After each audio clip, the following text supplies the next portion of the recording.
This very well could be a close one. I certainly think for Auburn, this is going to be their toughest test yet. Number 22, Auburn at number 11, Oklahoma is our week 4 game of the week. So which team has the advantage going into their SEC opener? I really think the advantage goes to the Sooners in this one. Not only do you get home field advantage, you're also going up against your former starting quarterback who's going to be dealing with plenty of emotions. And I really think the linchpin in all of this is that Auburn has a bunch of questions that it still needs to have answered in its defense, especially when it comes to pass defense and in coverage. And they're going up against their toughest test yet, not only in Oklahoma as a whole, but quarterback John Mateer. Yeah, this Oklahoma team looks more complete than Auburn. I don't know how complete Oklahoma is just yet, but a defense that ranks highly nationally, an offense that isn't ranked as high, but still very good. So I think you see a more complete team in Oklahoma. Now, I will say I do like Auburn's road victory at Baylor. They've been in a hostile environment. I don't know that Baylor's as hostile as Oklahoma, but to go on the road and win a game like that, that is a feather in Auburn's cap, but I still think Oklahoma is a more complete team. Jenny, Auburn's offense is very run heavy and Oklahoma's defense has been way better than it was last season. So do you think the Sooners can shut down Auburn's run game?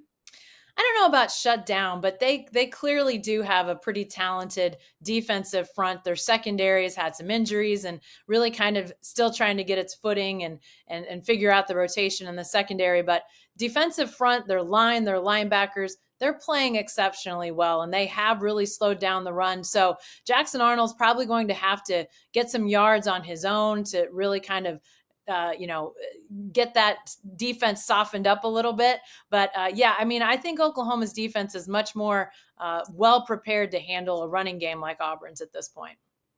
John Mateer is surging in the Heisman conversation. What is his ceiling? He's aggressive and seemingly fearless. Does he have more skills in his back pocket? Yeah, it's really interesting. I mean, I think everybody knew about his passing, and obviously he scored a ton of touchdowns. He was accountable for 44 last year, led the country. So you knew he could do a little bit of everything. But he's a better runner than I thought he would be. And it's not just that he's quick. It's not just that he'll run somebody over. We've seen him take contact, which I'm not sure the Oklahoma coaches are all that thrilled about. But he has great vision. He's probably their best tailback, quite honestly, to this point. So that's been a bit of a surprise. But yeah, his overall talent, I think, maybe has even surprised some people who were pretty high on John Mateer even before he ever played a game for the Sooners. From the Tiger side, Adam, does Auburn have the defense to slow Mateer and co down? I think they have the defense to slow him down. As far as stopping, we're going to find out about that on Saturday. But I think the biggest key here for Auburn is really using its front seven to try to pressure John Mateer as much as it can. They've looked stellar through 3 games in that regard. They've had really exceptional run defense. And again, there have been a lot of questions on the back end of that unit, especially in coverage. But they were also down a bunch of defensive backs last week. Champ Anthony, Rayshon Pleasant, Jay Crawford, their starting cornerback, left that game at one point. All of them are expected to go this week. So we're probably going to have Auburn's healthiest look in the secondary yet, and that'll be a really interesting matchup to see Mateer through the air and in that secondary. But I think the biggest key in it all is going to be Auburn's ability to pressure him up front and create chaos and a little bit of havoc in that pocket. Auburn versus Oklahoma. Who wins and why? I see the Sooners coming out on top in this one. I think the line as of this morning was down to 6.5. So this very well could be a close one. I certainly think for Auburn, this is going to be their toughest test yet. And of course, you have this whole storyline of Jackson Arnold's reunion with Oklahoma. But I really think at the end of the day, the biggest thing that is going to push the Sooners over the top in this one is the fact that they have a mismatch, a matchup advantage, if you will, in a guy who has been proven in John Mateer and a secondary that Auburn still needs to see prove itself up to this point. They have a chance to do that. And if they do that, it'll make for an exciting matchup. But I think heading into this one, I give it to the Sooners. Yeah, I'm going with Oklahoma as well.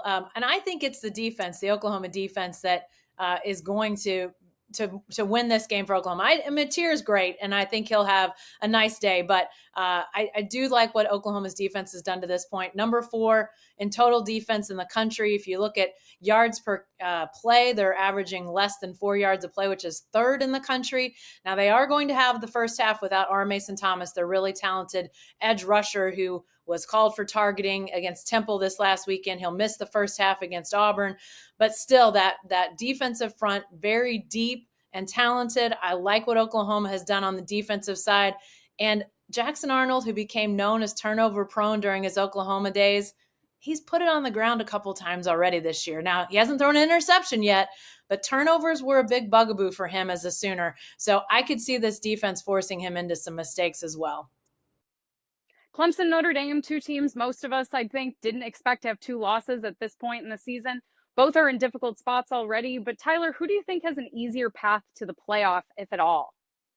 I feel like I have to say Clemson just as a function of the fact that they have the path to that ACC title and automatic college football playoff berth. Still some tough games on the schedule for Clemson: Florida State, South Carolina, SMU, Louisville. These are opportunities for them to boost their resume still. Notre Dame doesn't really have that, nor does Notre Dame have the path to an automatic berth. So I don't really think either has a great chance, but I have to go with Clemson just because of that. I agree. Clemson's path is easier with that ACC title game as an option. And Notre Dame obviously doesn't have that, which makes it infinitely harder for them. And especially when you consider that Notre Dame's two best opponents are in the rearview mirror and both are losses, with losses to Texas A&M and Miami. And the only other ranked team on Notre Dame's schedule at this point is USC. And that just doesn't make for a very impressive schedule. They've got an SEC game at Arkansas. They've got a group of very beatable ACC teams, and Boise State just isn't looking nearly as threatening as they did last year.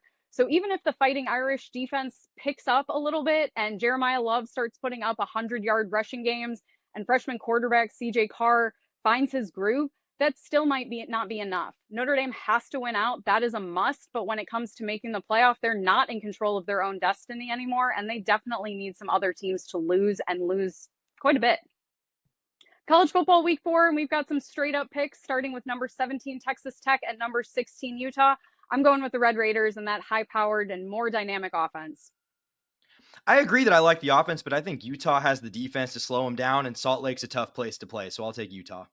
Number 21 Michigan at Nebraska. I lean Nebraska with Dylan Raiola leading one of the best passing attacks in the country. I think this has the potential to be the Bryce Underwood breakout game. I like Michigan here. South Carolina at number 23 Missouri. I have picked against Mizzou and it's burned me, so I'm going with the Tigers. I think whether Lenora Sellers plays or not, I really like Missouri at Bo Prabula. Number 9 Illinois at number 19 Indiana in a ranked matchup everyone predicted. I've got to stick with my surprise playoff team here. This is a must-win game for Illinois. Yeah, I agree. Just the team I think is more complete and that I have more faith in. Give me Illinois. Washington at Washington State. It's Apple Cup time. I'm going with the Huskies all the way. Yeah, I don't care that this is a rivalry. I don't think Washington State's very good at all. Give me Washington.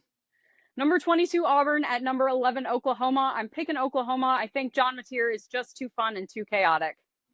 Yeah, we still haven't really seen Jackson Arnold have to win a game through the air. I don't think he's doing it against Oklahoma's defense.